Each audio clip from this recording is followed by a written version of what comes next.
Bonjour à tous. Des milliards d'euros qui disparaissent, l'interdiction d'accéder à des documents européens, Ursula von der Leyen traînée devant la justice dans une nouvelle affaire qui secoue complètement l'Union européenne. On va en parler, on va parler de cette plainte parce qu'elle est extrêmement sérieuse, déposée par plusieurs personnes. On va d'ailleurs voir si les patriotes peuvent s'y associer pour la France. Vous me direz dans les commentaires ce que vous en pensez parce que je voudrais étudier cette affaire. Je pense que c'est parfaitement faisable et que c'est notre rôle même, notre devoir. Mais tout ça, nous, on va en reparler dans un instant. Je vais vous expliquer ce qui se passe. Ça commence à faire beaucoup de bruit. L'Union européenne, c'est structurellement la corruption. Structurellement. Structure qui a beaucoup de pouvoir, beaucoup d'argent et pas de contre-pouvoir, pas de lien avec un peuple européen qui n'existe pas. C'est le cocktail magique pour la corruption. C'est l'institution la plus corrompue du monde. Mais là, on a une nouvelle démonstration de force. Qui veut rester dans cette structure? Qui veut rester dans cette structure? Pas nous. Nous voulons le Frexit, la libération, la liberté, l'indépendance de la France, la liberté du peuple français. Le Frexit, la sortie de la France de l'Union européenne, c'est cela. C'est un combat essentiel, c'est un combat vital. C'est un combat de libération, c'est un combat d'avenir et d'espérance. Vous allez avoir de nouveaux arguments. C'est du carburant, cette vidéo, pour le Frexit. Merci donc de la partager, si vous voulez bien, pour cela, de vous abonner à cette chaîne YouTube. Si vous cliquez sur le petit bouton s'abonner en dessous, hop, un petit clic. On est presque à 600 000. Incroyable, merci à vous, grâce à vous. Quand on sera à 600 000 abonnés sur la chaîne, on fera un événement spécial, grandiose. D'ici là, petit clic gratuit, pensez à vous abonner. Plus vous êtes abonné, plus les vidéos circulent. Évidemment, profitez-en pour appuyer sur la petite cloche à côté, comme ça vous êtes notifié dès qu'il y a une nouvelle vidéo. Ce vendredi 11 avril à 19h, on est en direct sur cette chaîne. Et vu toute l'actualité entre Trump, la situation en France, les droits de douane, les relances autour de l'OMS, etc., cette affaire et tout le reste et toutes vos questions auxquelles je répondrai sans détour, eh bien ça va être un gros direct. Soyez là sur cette chaîne ce vendredi à 19h, vendredi 11 avril bien sûr. Ce samedi 12 avril, je suis en réunion publique dans le Calvados. Lien d'inscription dès maintenant sous la vidéo en description, c'est entrée gratuite, ouverte à tous. Il vous reste quelques heures pour vous inscrire. Pensez à le faire dès maintenant, ne tardez plus. Et le 30 avril au soir, je suis à Quimper. Il y a un autre lien d'inscription sous la vidéo en description également pour cette réunion publique, entrée gratuite, ouverte à tous. Et vous le savez, notre grande manif nationale pour la paix, stoppons la guerre, stoppons Macron, stoppons l'UE, dimanche 27 avril, rendez-vous à Paris dès 14h, place du Palais Royal. Le cortège partira à 15h précise, dimanche 27 avril. Ça s'annonce énorme, organisez-vous. On aura le temps d'en reparler, notamment dans notre direct à 19h. Je vous attends, patriotes. Voilà. Tous les combats que je mentionne, nous les menons avec vous dans le plus grand mouvement souverainiste de France qui s'appelle les Patriotes, qui est aussi le plus grand mouvement de résistance dans l'action et le rassemblement. Je ne peux rien faire sans vous. Nous sommes un mouvement indépendant qui n'a pas un euro de subvention publique, qui est dans l'authenticité, dans l'action, dans le rassemblement, avec vous, grâce à vous. C'est sûrement le moment de venir. 2025 est une année incroyable. Mais c'est le moment de se bouger, ça ne se fera pas tout seul. Je vous attends dès maintenant, vous pouvez adhérer ou réadhérer aux Patriotes dès maintenant par le premier lien sous la vidéo en description, bienvenue, ou faire un don au mouvement par le deuxième lien sous la vidéo en description dès maintenant. Ce don permet de financer nos actions, mouvement indépendant sans financement public. Et je vous rappelle que tout ça, en plus, adhésion, don pour vous, c'est défiscalisé aux 2/3. Ça fait baisser concrètement vos impôts, et fortement en plus. Profitez-en. Énorme bienvenue aux nouveaux adhérents Patriotes, vraiment du fond du cœur, et bravo aux donateurs et aux réadhérents. Alors, que se passe-t-il? Où sont les milliards? Ursula von der Leyen, présidente de la Commission européenne, traînée devant la justice. On va parler de tout cela. Alors d'abord, l'histoire des milliards disparus, ça commence à faire du bruit. C'est Le Point qui a sorti l'info dans un grand papier ce 9 avril. Le titre, le grand flou des subventions aux ONG, l'Union européenne perd la trace des milliards. On croirait Zelensky avec ses milliards quand il avait dit qu'il avait perdu la trace de 100 milliards, souvenez-vous. Alors, je vous rappelle que tout ça, c'est de l'argent public qui sort de votre poche, de notre poche, de l'argent du contribuable. Surtout Français, nous Français qui sommes contributeurs nets très largement au budget de l'Union européenne. Alors, je vous lis le chapeau d'abord de l'article du Point. À quoi ont servi les 7,4 milliards d'euros versés par l'UE aux ONG entre 2021 et 2023 ? Bénéficiaires mal identifiés, fonds concentrés, campagne floue, 3 petits points. Un rapport dresse un constat alarmant. Alors, c'est un rapport qui est sorti ce 7 avril, rapport de la Cour des comptes européenne qui fait 61 pages. Les 7,4 milliards sont versés directement par la Commission européenne pour 4,8 milliards et 2,6 milliards par les États membres. Mais ça vient du budget européen, l'Union européenne. Alors, le point se lamente, c'est que, je cite, ce rapport a été expurgé des noms des ONG concernées. On n'a pas le nom, ce qui est un scandale. Scandale par rapport à l'information du citoyen. Alors, d'abord, je vais vous lire un premier petit extrait. Qui sont ces ONG qui reçoivent de l'argent? Et même parfois, il y a pourquoi c'est concentré sur certaines d'entre elles? Et il y a même des fausses ONG. Alors, je vais vous citer ça. Un petit extrait, bien évidemment.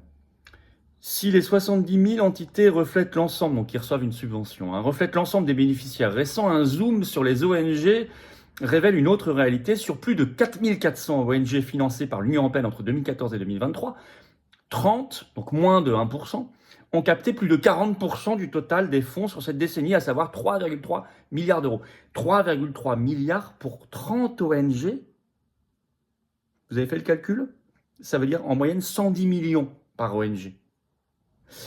Cette concentration, une minorité accaparant une part massive, 1% qui accapare, donc moins de 1% qui accapare 40%, concerne une période plus longue que celle du rapport, mais elle éclaire sur une tendance. Quels acteurs dominent? Qui sont ces 30 ONG? Pourquoi elles? On l'ignore, même si la Commission européenne assure qu'aucune ONG ne bénéficie de traitement préférentiel. Une ONG, selon le règlement financier, doit être bénévole, indépendante des pouvoirs publics, sans but lucratif. En théorie, c'est clair, écrit Le Point. Mais en pratique, beaucoup moins. D'innombrables groupements d'intérêts peuvent correspondre à la définition, d'autant plus facilement que les services et agences de la Commission européenne utilisent des critères différents et que l'essentiel des États membres n'ont jamais clarifié leurs critères. Le problème n'a rien d'anodin. Un quart de l'échantillon d'ONG scruté par la Cour des comptes européenne était classé comme ONG dans le STF alors qu'elles ne le sont pas, écrit Le Point. Ce ne sont même pas des ONG. Et puis, derrière, il y a des affaires de lobbying, voire de corruption. Sur la politique publique, je vais vous citer un deuxième extrait. Un point brûlant concerne les subventions de fonctionnement, écrit Le Point. 300 millions d'euros sur les 4,8 milliards gérés par la Commission européenne. Ces fonds financent notamment des activités de sensibilisation, mais leur usage reste un mystère. Ils peuvent servir à financer des activités de sensibilisation telles que du lobbying. Note la Cour des comptes qui a trouvé des cas d'argent détournés du programme LIFE. C'est les 5,4 milliards, vous savez, dédiés à la préservation de l'environnement pour influencer des décideurs politiques. Du lobbying avec de l'argent pour influencer des décideurs politiques, ça s'appelle comment ça? Dans un vrai nom. Ça s'appelle la corruption. Il y a eu beaucoup d'affaires de corruption qui ont éclaté récemment, vous le savez, notamment au Parlement européen. De nombreuses ONG sont également financées pour promouvoir des valeurs citoyennes, sans que leur contenu ou leur commanditaire soit visible. Une sorte de fonds Marianne géant, quoi. Que font-elles exactement? Mystère. En plein audit, la Commission européenne a publié une directive. Ces fonds ne doivent pas imposer de lobbying auprès des institutions de l'UE.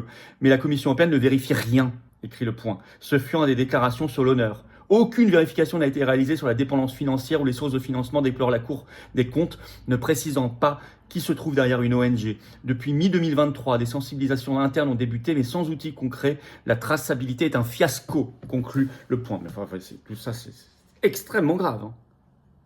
Là, le mot n'est pas employé dans ces lignes, mais moi je l'emploie. On vous parle de corruption. Alors, plainte pour opacité contre Ursula von der Leyen au même moment. Ça nous rappelle bien sûr le Pfizergate, l'histoire des SMS, mais vous allez voir justement, une décision a été prise par la Commission européenne en réponse aux SMS pour cacher les informations.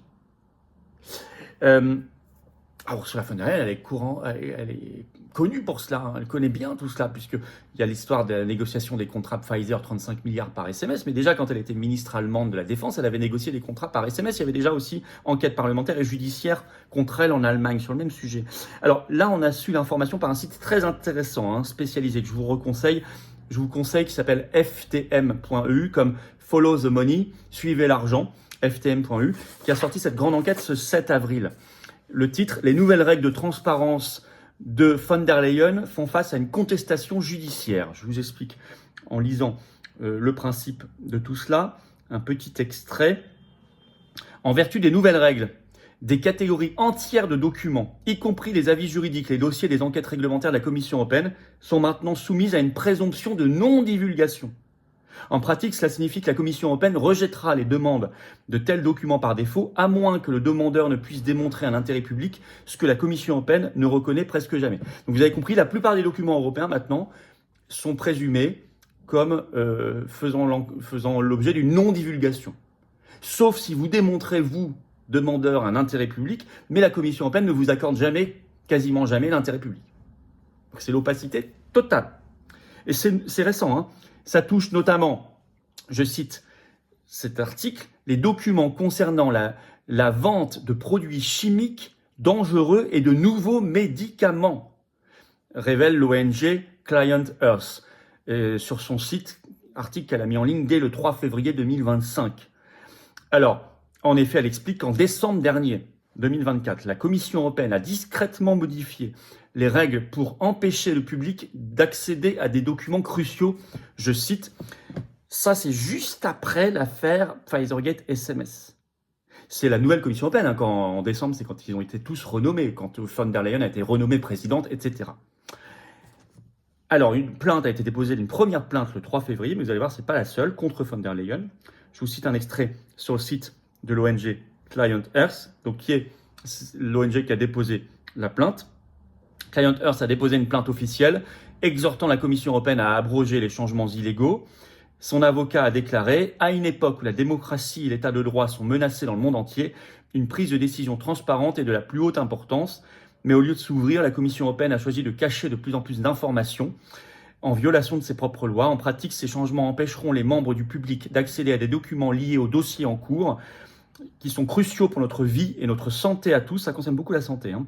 Cela pourrait inclure des autorisations pour l'utilisation de produits chimiques dangereux, la commercialisation de nouveaux médicaments et de nombreux, ou des vaccins par exemple, et de nombreux autres processus d'autorisation dans l'Union européenne. Plus largement, il rendra encore plus difficile pour le public et la société civile de contribuer à une expertise scientifique et juridique, ce qui conduira à une prise de décision moins éclairée. Les membres du public pourraient se voir refuser l'accès à des documents tels que des projets d'évaluation d'impact ou des avis juridiques lorsque les institutions de l'Union européenne débattent de nouvelles lois. Et nouvelle action en justice qui s'ajoute à celle de Client Earth qui a été ajoutée depuis le 25 mars dernier par... depuis le 25 mars, c'est d'ailleurs le hasard, jour anniversaire du traité de Rome de 1957. Hein. Alors ça s'accumule, je vais vous citer un extrait de l'enquête. Access Info, donc une ONG, ainsi qu'Emilio de Capitani et Päivi Leino-Sandberg ont présenté une contestation juridique directe devant la Cour générale de l'Union européenne, arguant que diverses dispositions des règles internes révisées de la Commission européenne sur l'accès aux documents violent la Charte des droits fondamentaux, le traité sur le fonctionnement de l'Union européenne et le règlement 1049-2001.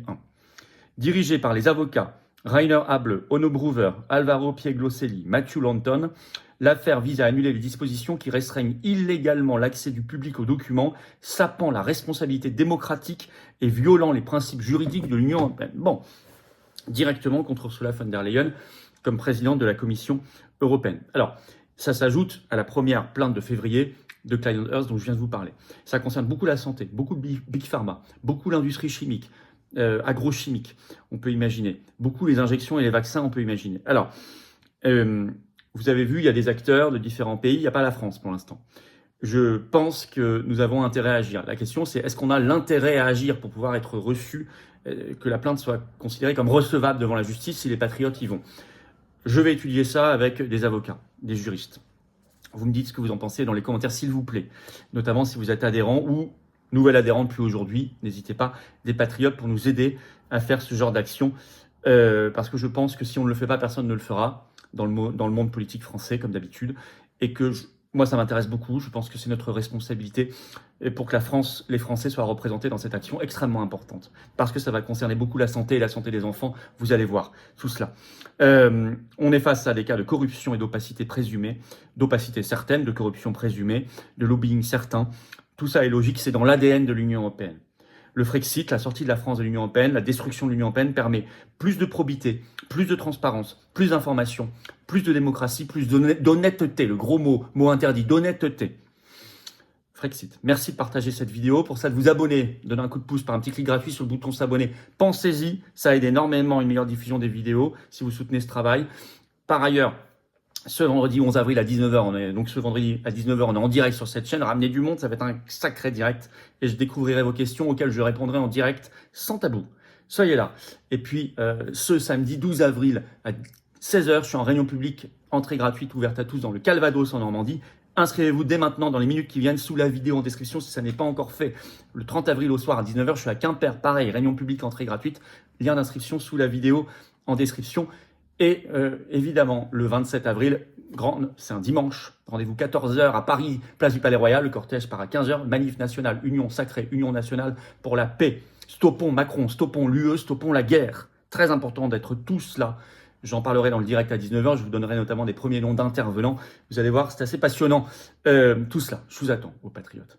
Voilà, il faut venir, il faut venir. Si vous soutenez la possible action judiciaire à laquelle on va se joindre, si vous soutenez notre action pour le Frexit, la vérité, la justice, la liberté, la paix, la souveraineté, pour nous et nos enfants, il faut venir dans le plus grand mouvement de souverainisme et de résistance de France dès maintenant, indépendant, qui n'a pas un euro de subvention publique. Vous pouvez adhérer ou réadhérer aux patriotes dès maintenant par le premier lien sous la vidéo en description. Ce lien est également en commentaire, épinglé une petite fiche sur l'écran maintenant et dans quelques secondes un lien sur l'écran. Vous choisissez. Bienvenue dans tous les cas ou re-bienvenue si vous réadhérez. Vous pouvez faire un don au mouvement pour lui permettre de faire des actions en justice, tract, affiches, manifestations, actions, coup de poing, élections, tout. Sinon, on ne peut pas le faire. Nous n'avons pas de subvention publique. Le don au mouvement, c'est le deuxième lien sous la vidéo en description. Les liens sont également sur les-patriotes.fr, bien sûr, notre site. Et tout est défiscalisé pour vous aux 2/3 de vos impôts. Ça fait baisser vos impôts au passage. Profitez-en. Chaque adhésion don fait baisser vos impôts. Bravo aux donateurs, aux réadhérents, bienvenue aux nouveaux adhérents patriotes du fond du cœur. Et vive la France!